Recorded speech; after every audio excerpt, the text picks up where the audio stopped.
What we do here matters, because what we don't do matters even more. We need to continue to push, and we at ADAO are going to continue to push the Surgeon General of the United States.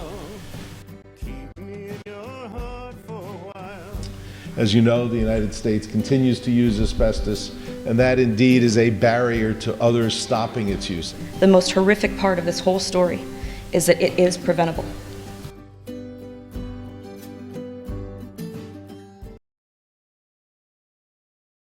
So we hope you all have enjoyed your breakfast, and we'd like to start by recognizing Kristen from Motley Rice.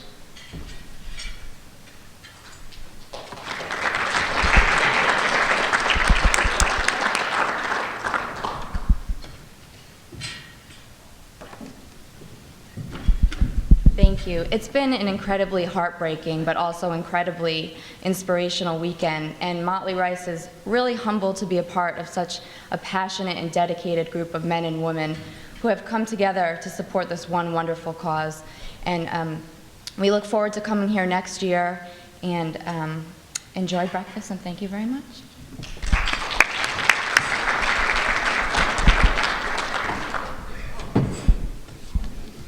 I am not Dr. Richard Lemon,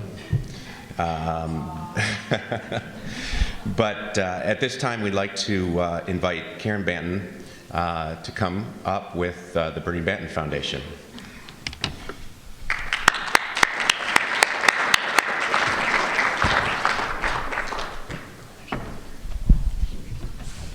Well, good morning, everyone. It's a beautiful morning. I might just get myself on. We've had such a wonderful time here in Arlington and Washington DC, and it's been really special to meet so many of you and get to know you a little. I haven't been really much of a Facebook person up to now, but I think I need to become one so that I can be able to keep in touch with you all. It's lovely to have my team here, and a special welcome and thank you to Helen from the Australian Embassy, who has come to be with us this morning.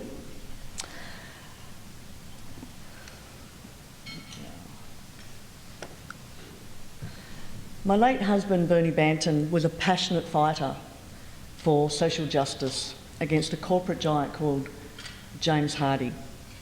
He was diagnosed with asbestosis in February 1999, becoming an activist in 2001, and the public face for anti-asbestos campaigning across Australia from early 2004 until his death in November 2007. Legally, we had no leg to stand on. The battle was won solely on moral grounds through a groundwell of public support from the union movement, the media, politicians, the then New South Wales state Labor government, specialist plaintiff law firms, and of course those touched by asbestos-related diseases. By the close of 2005, we achieved a legally binding agreement in the order of $4.5 billion over a 40-year period. Following some delay tactics by James Hardie, go figure, you know, it happens, and some posturing by the Australian Taxation Office, eventually in February 2007, James Hardie commenced the first payment to the newly created Asbestos Injury Compensation Fund, based on 35% of the company's cash flow each year, with provision for a sliding scale reduction for good behaviour through their continuing to honour the agreement.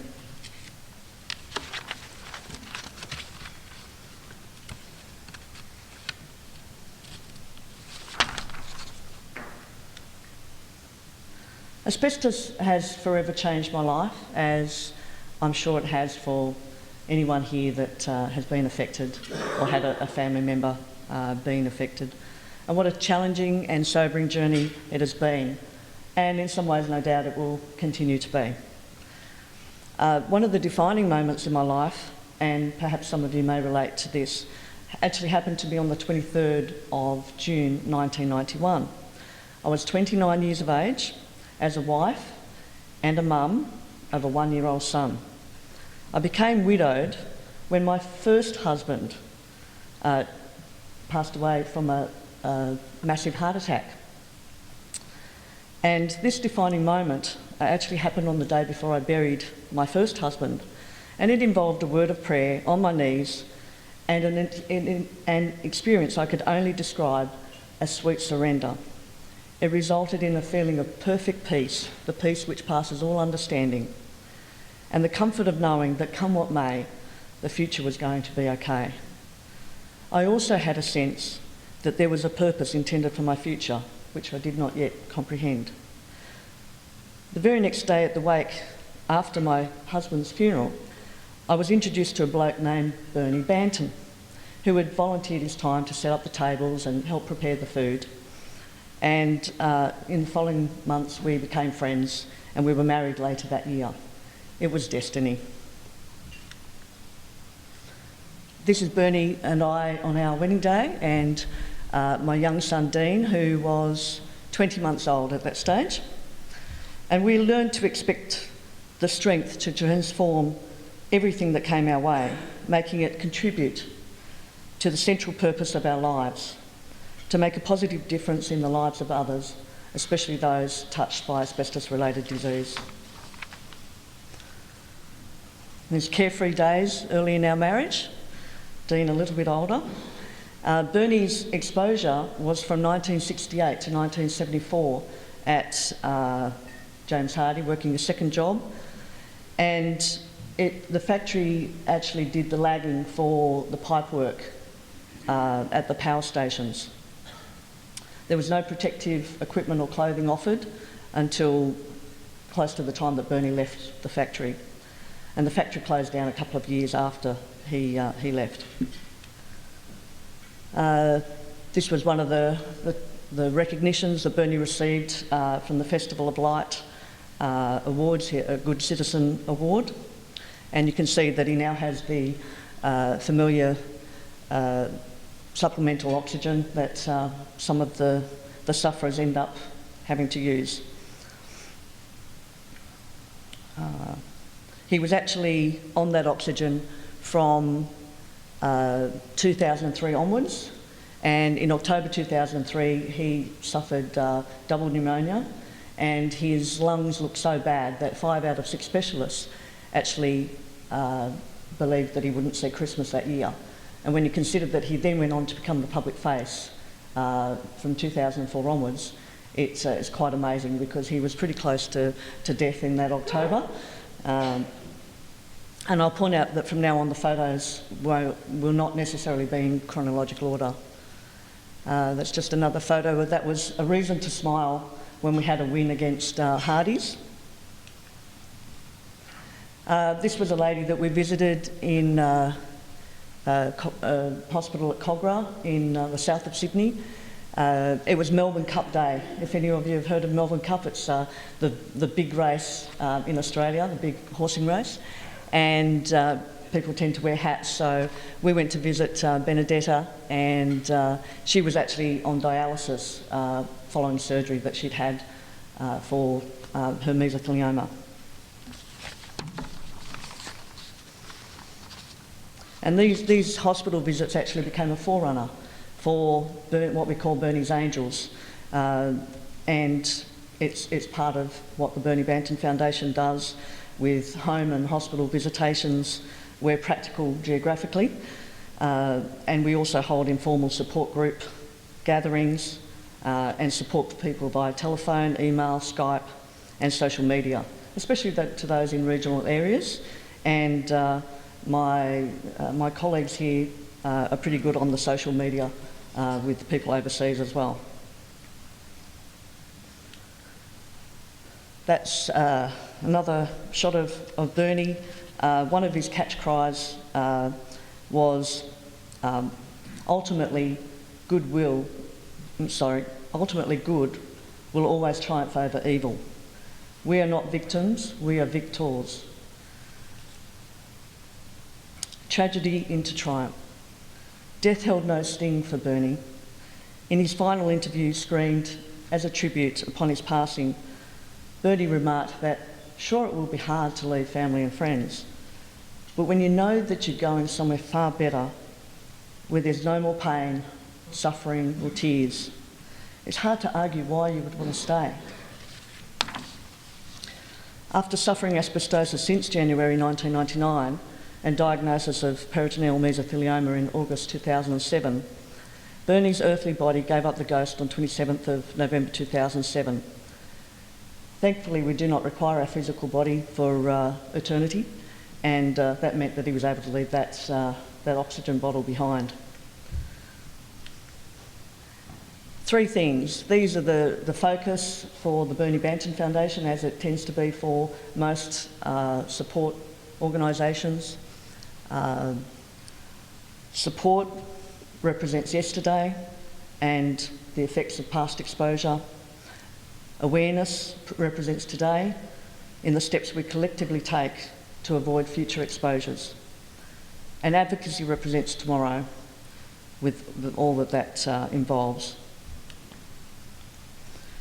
Faith through effective lobbying for prioritised remediation work for removal of asbestos-containing materials will make our communities safer, and that the mining and trade in asbestos globally will cease, and better treatments and ultimately a cure for mesothelioma and asbestos-caused lung cancer will be found. Awareness equals hope. Educating in the hope of preventing asbestos exposure and eradicating asbestos-related diseases in the future. And support, for me, that's the key element. And faith, hope and love, and the greatest of these is love. Passing the baton. Bernie he fought the good fight and he finished his race. His spirit lives on through his legacy, supported through the Bernie Banton Foundation, just as Alan Reinstein's legacy lives on through Linda, Emily, Doug, and the wonderful supporters associated with, let's see if I can get it right, ADAO. Some of you may have heard last night, I've always been pronouncing it ADAO, but ADAO. Some of you may have heard about the TV miniseries, that Devil's Dust, which featured Bernie and also Matt Peacock, who some of you would have heard speak here last year. I can recommend to you Matt's brilliant book if you haven't read it. It really does tell the story of the company James Hardie, one of many around the world I know, but it's a fascinating read. And there is also proposed a cinema movie in the next 2 to 3 years, so keep a lookout for that. It will tell the personal life of Bernie. The TV miniseries tended to be a dramatisation. It was brilliant. It didn't detract from the whole message and had a great awareness message.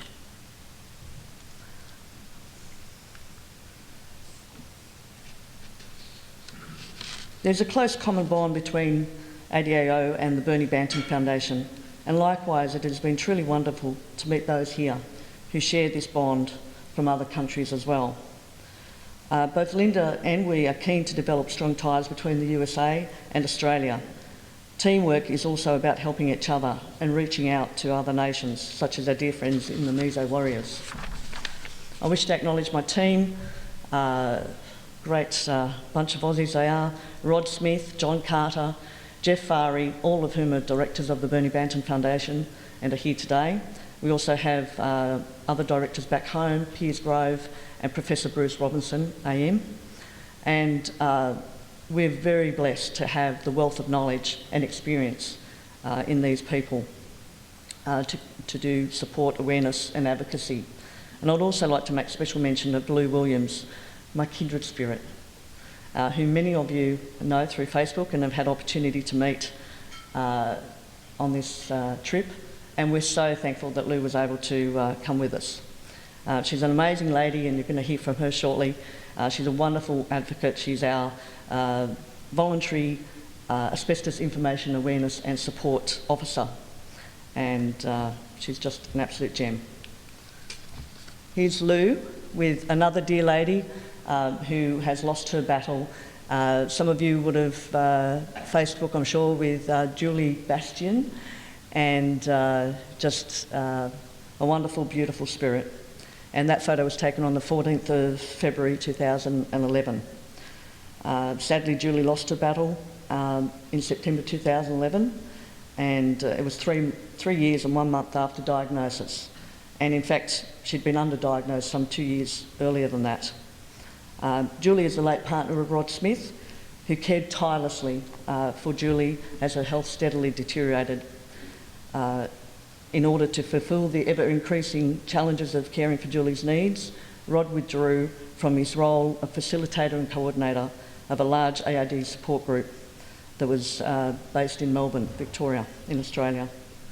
And following Julie's death, Rod accepted the role of operations manager in a voluntary capacity for the Bernie Banton Foundation, and he's now also a director of the foundation. This photo has Julie, Rod and myself. It was at a commemoration service in Melbourne. In what year? Anyway, would have been 2010, yes. And Julie became a special friend. I lived in Sydney.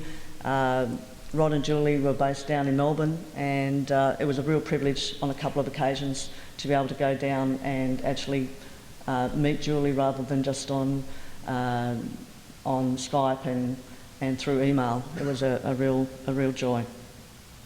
Now, after Julie passed away, Rod and I, with this common bond that we have, we were firm friends, and we were married. And that is my boy all grown up. He's now 23, so that little squirt you saw on the hammock. And we were married on the 13th of April last year, so we're coming up to 12 months. And at the wedding too, it was lovely to have Julie's 3 sons and their partners there, and it was just a magical day. This is one of our directors, John Carter, and Rod at the Adelaide Lung Cancer Conference last year, and we had an exhibition booth to just raise awareness. Here is our dear friend Lou. She came across to Adelaide to the conference as well, and that was one of the dinner symposiums.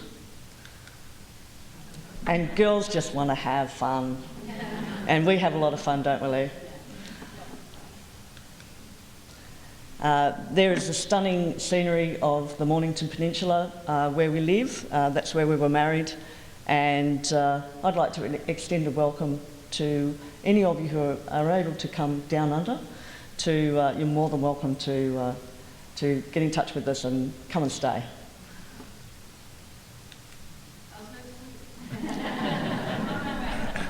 Suits us, we'll be back home by then. So, and just finally, this is, I included this shot because it symbolises our dedication to reflecting on the past, to always keeping alive Julie's and Bernie's memory, and it inspires us today and every day for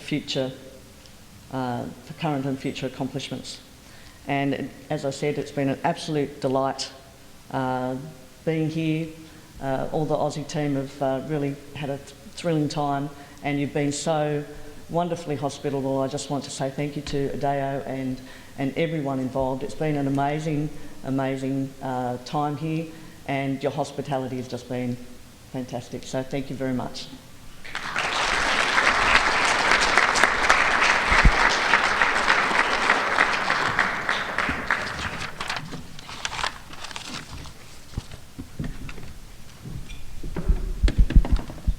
Thank you, Karen. Next, I'd like to invite Lou Williams with the Mesothelioma Warriors Unite.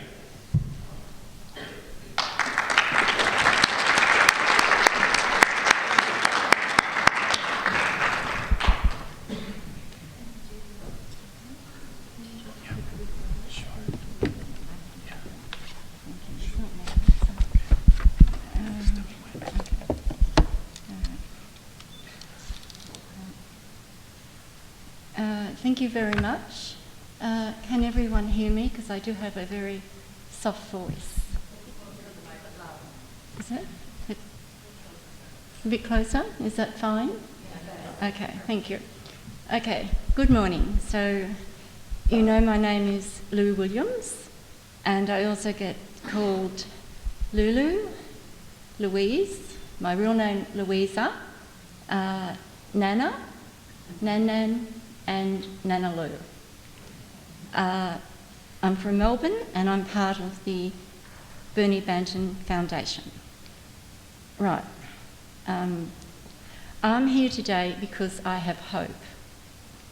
Living with mesothelioma has been a big part of my life since 1985, when my father died at age 54 from pleural mesothelioma. He worked in the building industry.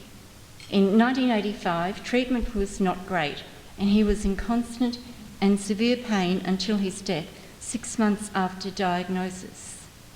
He had been exposed to asbestos some 15 to 20 years earlier. In those days, it was very much hit and miss with treatment, and there was not much choice. You normally just went along with what your doctor said. My exposure to asbestos came in two ways. In the mid to late 60s, being the eldest child, I helped my mother with household jobs, including shaking out my dad's clothes for washing when he came home from work covered in dust. Also, my first full-time job in the 70s was working for 4 years in a building that was later proven to contain over 4 times the amount of legal asbestos at the time in the ceiling. This building was later demolished.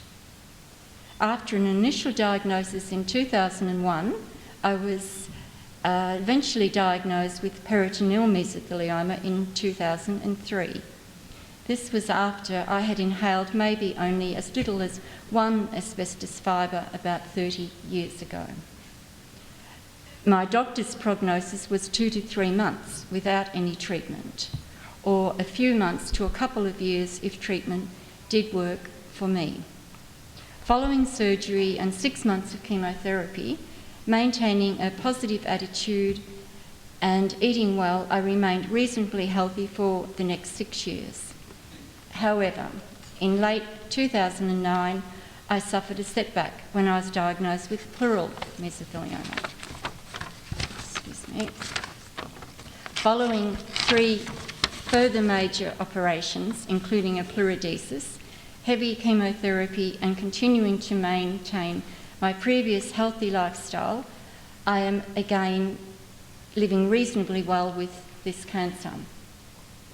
People often ask me if I am in remission. My answer is always, I live with mesothelioma and just deal with whatever presents itself. I believe it is not the amount of time we are supposed to have following diagnosis with this cancer, but it is how we live our life on a day-to-day basis, because we cannot plan for our future. Quality of life is very important. Every person who has or had an asbestos-related illness deserves a medal.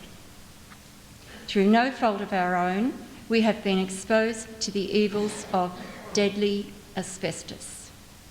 I believe the secret of coping is to find inner peace. I know that I have found inner peace and a positive strength within. Awareness, advocacy, and support are a big part of my living with this cancer.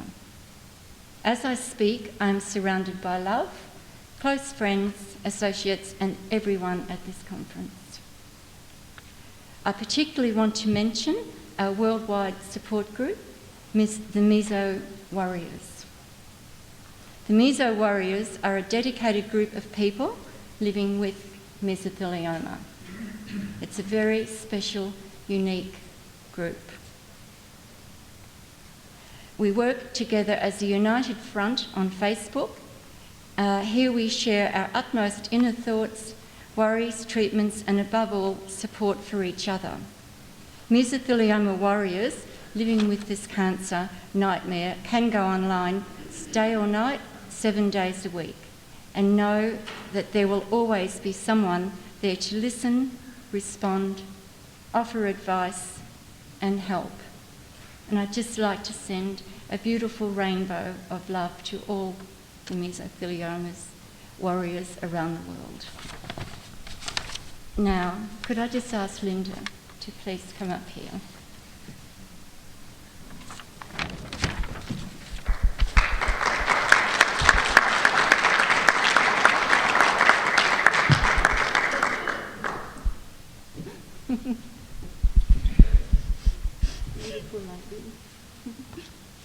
Okay. Right. Now, it's on. I have to tell you. On behalf of Meso warriors worldwide, I would like to present to Linda Reinstein, the CEO of ADAO, this award for her outstanding contribution to our cause and the invaluable work she does in assisting the worldwide victims of this insidious disease. It is with pride that I am here today to present you this beautiful award. And this award says,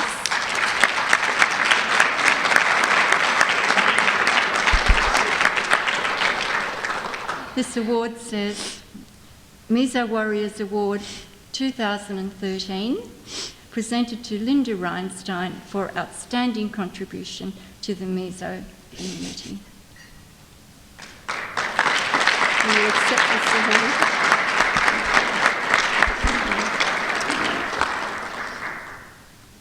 And I'll just finish off. There's lovely pictures too. Don't forget to show your family.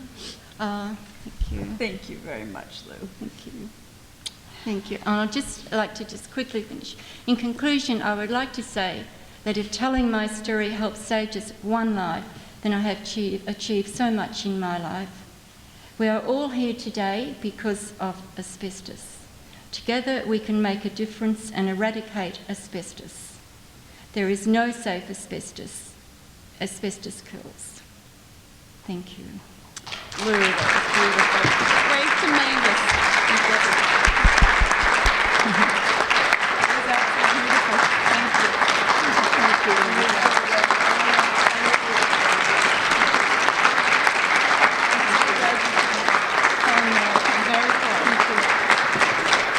And that's the box.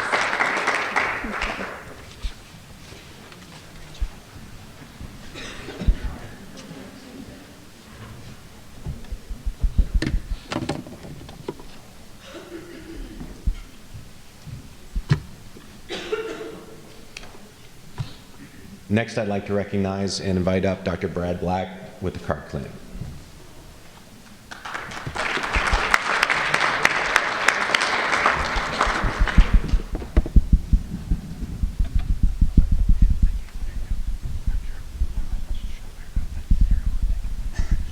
Thank you and good morning. Well, I've been asked to talk a little bit about a special Memorial Scholarship Fund, and this has obviously been a difficult thing for me, and I'm sure for many others. Stephen M. Levin passed in February of last year. You know, we lost a very good friend and lost a champion of justice, and just one of those special people. He came from humble roots in Philadelphia, was going to start out and get out of poverty and become a rich cardiovascular surgeon. And as he got into things, he realized that's not who he was, that he saw a lot of injustice as he went through medical school in New York, and decided he was going to use his medical skills in different ways. And so he went into psychiatry and did a residency and then finished. And then he went on into practice for about 4 years, general practice. Opened up an office, had a shingle, and he was seeing workers that were coming in and they were ill from these jobs. and he could really do nothing about it.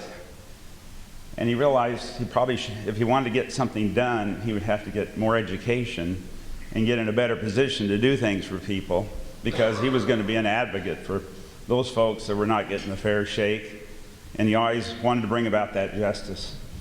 So he went on and went through a residency at Mount Sinai under Irving Selikoff, and ended up staying there. And his career in medicine surrounded the practice of clinical medicine there, research, and a consummate advocate for any of the situations that required that. And that obviously many of the workers, and some of them are around today, know what he did for workers in New York City and around the state. But in addition to being advocating locally, he advocated in other places too. And it so happens in his last few years, he found a place called Libby, Montana. He came out to see what was going on. He believed that we were not crazy. We knew we had some problem in Libby. And he realized what was going on and the odds we were against in trying to take care of our problem in Libby with very few resources. And he spent a great deal of his last years when he was sick literally out advocating for us, trying to help people understand what our community needed. And I know he's done that for many others. And of course, he recognized the needs of the World Trade Center workers and was first in line to get programs together for them. So anyway, what I'd like to do is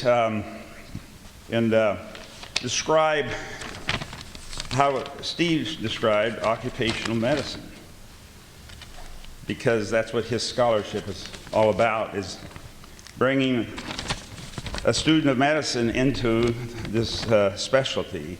And quote unquote, occupational medicine is work that combines clinical medicine, research, and advocacy for people who need the assistance of health professionals to obtain some measure of justice and health care for illnesses they suffer as a result of companies pursuing the biggest profits they can make, no matter what the effect on workers or the communities that they operate in. So it could be said better than that, and I thought I'd better just read it, because I could not even come up with that one. But that's how he felt, and that's all we ever saw in Stephen Levin. And so Robin had just informed me that they have awarded the first scholarship to Sadie Sanchez, who came from Harvard and took the chief resident position at Mount Sinai in occupational medicine. And so they're very excited to have her there. And we're also going to be doing a fundraiser coming up in early May. And so we're going to continue to keep money going into that. We want to see more Stephen Levins come along, and when they see what he has done, that's bound to motivate them then to I think, to follow in that type of path. And I think that's what he intended to have happen. So so I hope everybody's aware, and certainly spread this around, that this scholarship's not just at Mount Sinai, it's available wherever a student wants to go and pursue occupational medicine. So thank you for this opportunity, Linda, and the group, and thank you.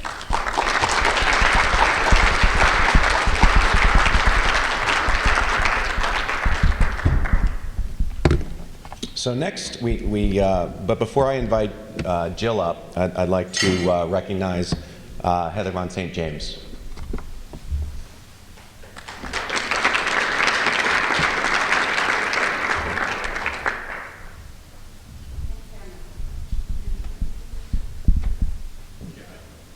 And my husband, Cameron.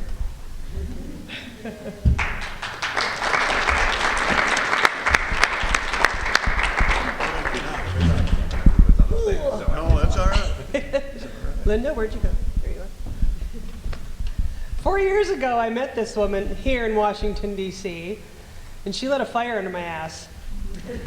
And I just knew there was something in her that really inspired me, and we formed a really fast friendship. and asked me to speak a few years ago, so I dragged my husband out there, and he fell in love with her. Now I got competition. And Linda's become a very important part of her life, and you've meant so much to me because you've facilitated the meeting between global people, Lou, last year Debbie, people that I've known on Facebook for years, and Rod, and now finally getting to meet face to face. Couldn't have done that without you. And you're very much part of this.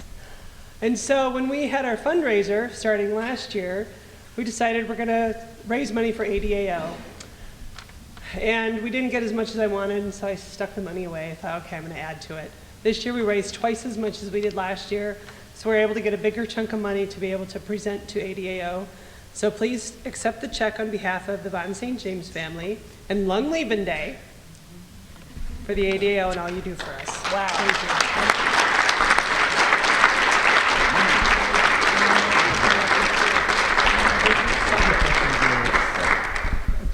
Over here. Could we get one photo if we stand here, just because we may not get to recapture that? Yeah. We should have been doing that all along.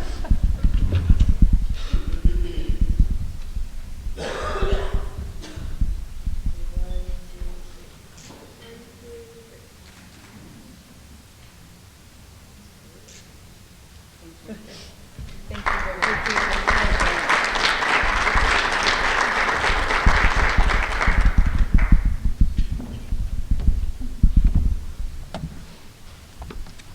Jill Cagle.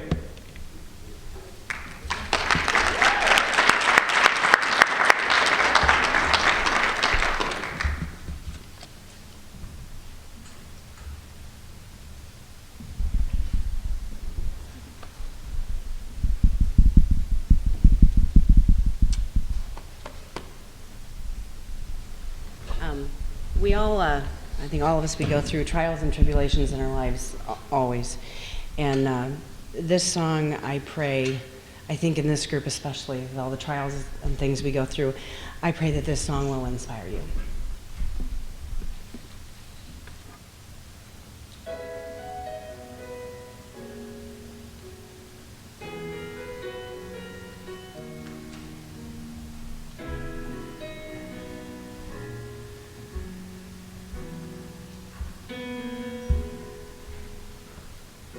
We pray for blessings, we pray for peace, comfort for family, protection while we sleep. We pray for healing, for prosperity. We pray for your mighty hand to ease our suffering, and all the while you hear each spoken need.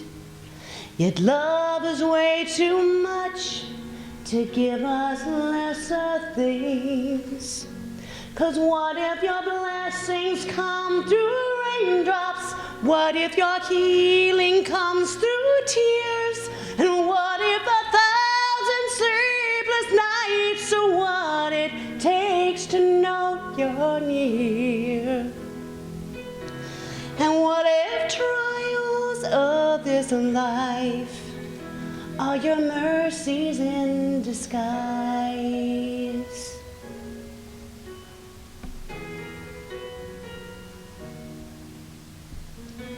We pray for wisdom and your voice to hear. We cry in anger when we cannot feel you near. And we doubt your goodness, we doubt your love, as if every promise from your word is not enough. And all the while you hear each desperate plea, and long that we'd have faith to believe. 'Cause what if your blessings come through raindrops? What if your healing comes through tears? What if 1,000 sleepless nights are what it takes to know you're near? And what if trials of this life are your mercies in disguise? When friends betray us, when darkness seems to win, we know the pain reminds this heart that this is not our home.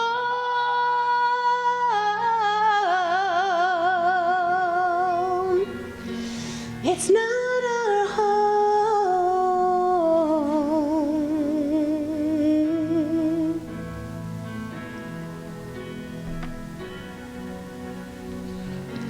'Cause what if your blessings come through raindrops? What if your healing comes through tears? And what if the 1,000 sleepless nights are what it takes to know you're near? What if my greatest disappointments or the aching of this life is the revealing of a greater thirst this world can't satisfy? What if trials of this life, the rain, the storms, the hardest times, are your mercies in disguise?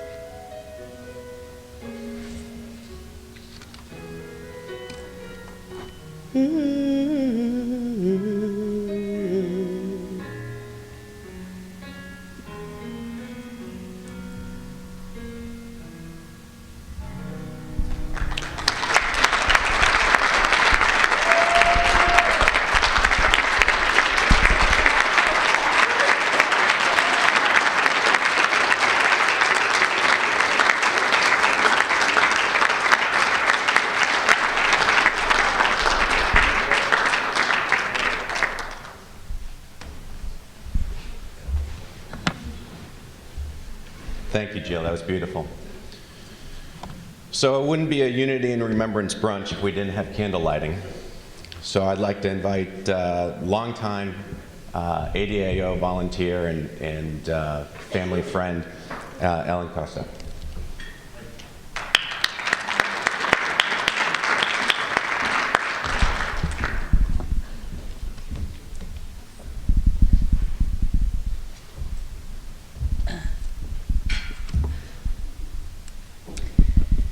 That was beautiful, Jill. So before I read this lovely remembrance, we all have candles at our table. And as I read these words of hope, I'd like you to light your candles in remembrance.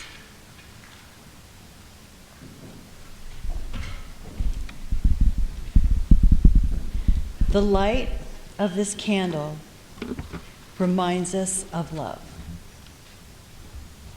The light of this candle heals our grief. The light of this candle gives us courage. The light of this candle honors our memories. The light of this candle strengthens our pledge to continue.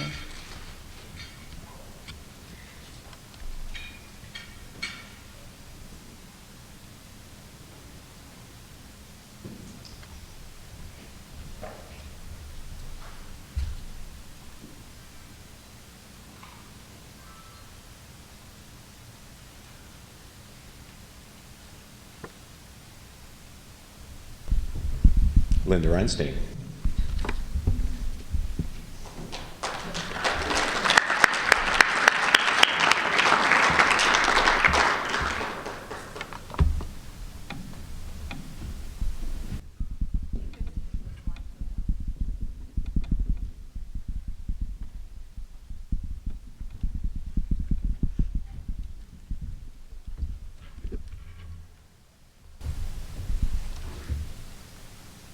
It takes a village, a compassionate, caring, strong, resilient, sometimes humorous village.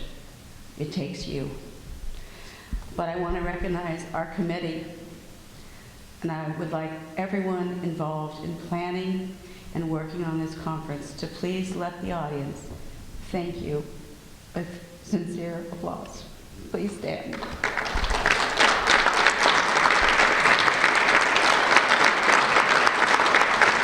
Gordon.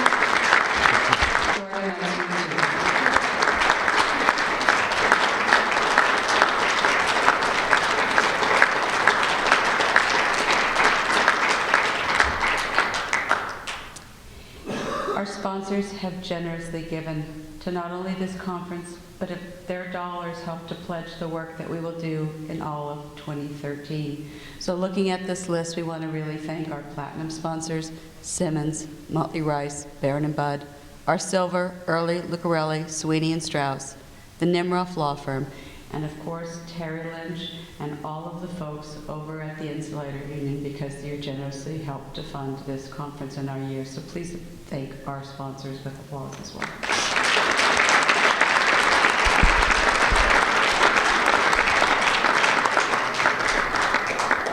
As Karen beautifully said, it is about support and education and advocacy that will continue. So I hope that there's a new friend, a new fact, a story you want to share, and you can start today and share again for Global Asbestos Awareness Week that starts on April 1st to the 7th. Don't let this momentum dwindle as you walk through those doors. Light your candles inside daily and keep it going. We have 3 presentations, and Karen, your keynote award, the proper one will be forthcoming. It's up in my bedroom, but it was my sleepy rushed air.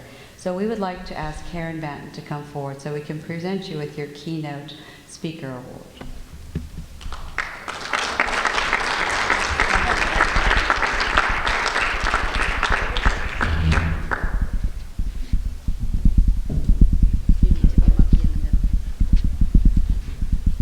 On behalf of ADAO, we thank you for giving a powerful and poignant keynote address. Thank you so much.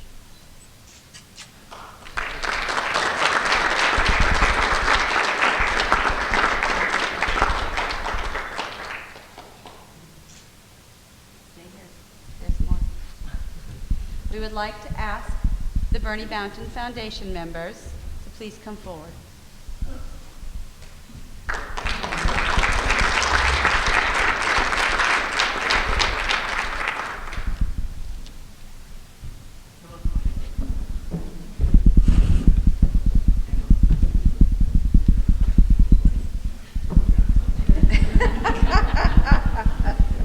Come on, you shy guy.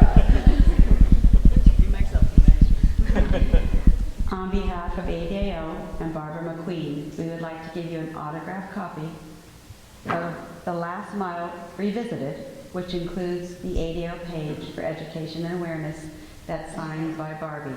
So her book, I think, Fernanda could probably tally for me, but I think we're on country number 5 for this book, and it's our pleasure and honor to award it to the Australians today.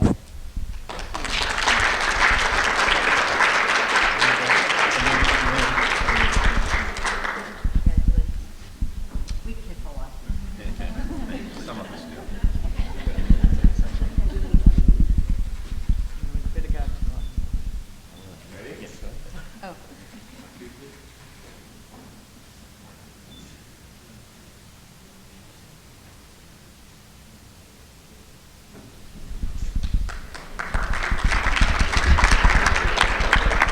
For those few of you who haven't met me, and I sincerely hope that I've met virtually everyone in America by now, I am the operations manager for the Bernie Bounton Foundation, and I started this journey virtually the day Julie was diagnosed on, what was it, July the 30th, 2008. And one thing that's kept me going has been this wonderful lady here, and many other people right across the world. When the going got really tough, I'd be sitting up at 2 o'clock in the morning Skyping people and talking to people, and you know, I'd be helping them, but most of the time they were helping me. And that is what we call it, ADAO, and we're just not going to be calling it ADAO because it's too hard to say and it takes too long. But sincerely, I made up my mind that we were coming in September when Lou ran out of options for treatment, and I said, no, Lou, we're going to America. We're going to Linda's conference. And it was a bit tongue-in-cheek because at the time Lou wasn't travelling that well, and I didn't know if we'd make it, you know.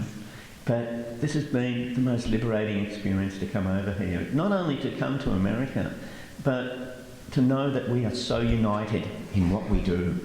To know that we can make a difference, because unity is strength. And, you know, unity and strength will make us win against this evil. Guys, we've done it in Australia. We've cut out asbestos. We're now going to eradicate it. And I'll tell you right now, the fight will continue. We did it with the Canadians. I knew we had to win against Canada exporting asbestos when one night I got a terrible email that threatened me with death, and I was told I would never get to Canada because I wouldn't get a visa to go in there if we didn't stop fighting the Canadians on this issue. And that made me even more determined that this would be a lifetime crusade. And I will say this to each and every one of you. Sufferers, because we don't have victims in Australia, we have sufferers. And I will say this right now, this fight will continue across Australia, across the world. And people like Linda, Karen and I, and I'm sure our entire team will be there non-stop, 24/7, for the rest of our lives doing this. And I give you that pledge. But thank you one and all. Thank every one of you for not only being here, but being part of what we are. And that is just the most magnificent thing, because we have the strength and the passion. Thank you. I found another gem, haven't I? I just really didn't really say before, but I just want to really thank Rod. He's my rock. He's a wonderful husband, and I love him very much. So thank you, Rod. Give her a hug.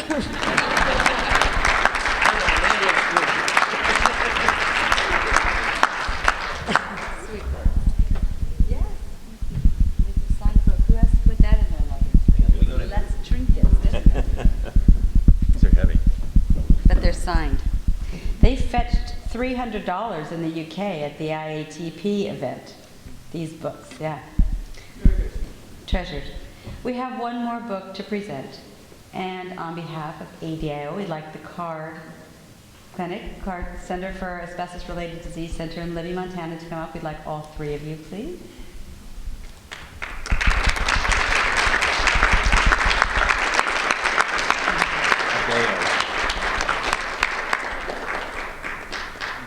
You guys like have that slow Montana shuffle, don't you?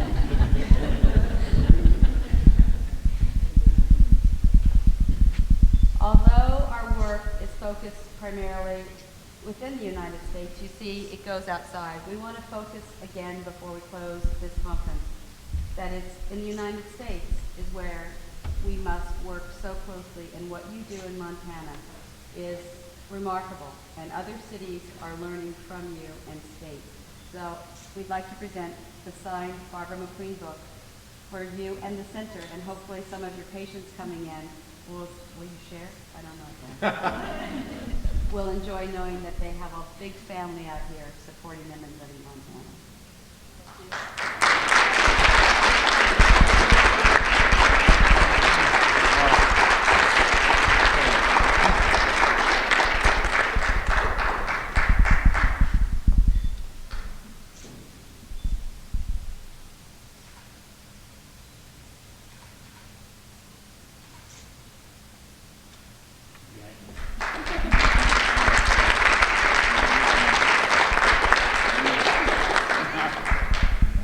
Enjoy.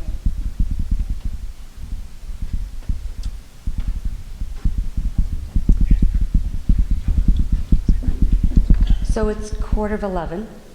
We know we could keep you here and do pittance for a while, right? Before you come in. A few people have, just to close with a little bit of housekeeping and gratitude, a few people asked how could they use their voice within the United States on the piece of legislation that many of us are opposing.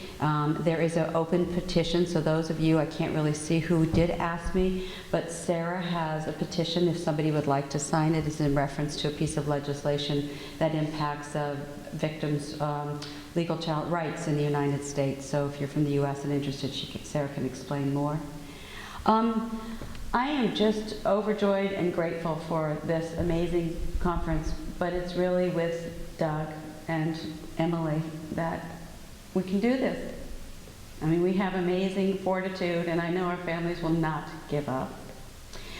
Many people want to have pictures, and I apologize for not having that special moments where we could have endless hours of conversations, and no, you didn't see me in the bar because we kept working. But sometimes we want to take photos home to our families and countries, and Doug and I will stay up here. We're not looking for glamour poses, but if you had wanted some pictures and we were unable to meet that request, we'll stay up here and somebody can click away, and you guys can organize that. You'll just tell me what to do. Doug does a good job at that. Tell me what to do. Kitty. So to our Facebook friends, Mavis, Debbie, dangerous when you start naming names, Janelle, we love you, and we hope that you've caught a glimpse of the support that surrounds all of you in your different countries today, and we'll keep up the fight. So thank you so much.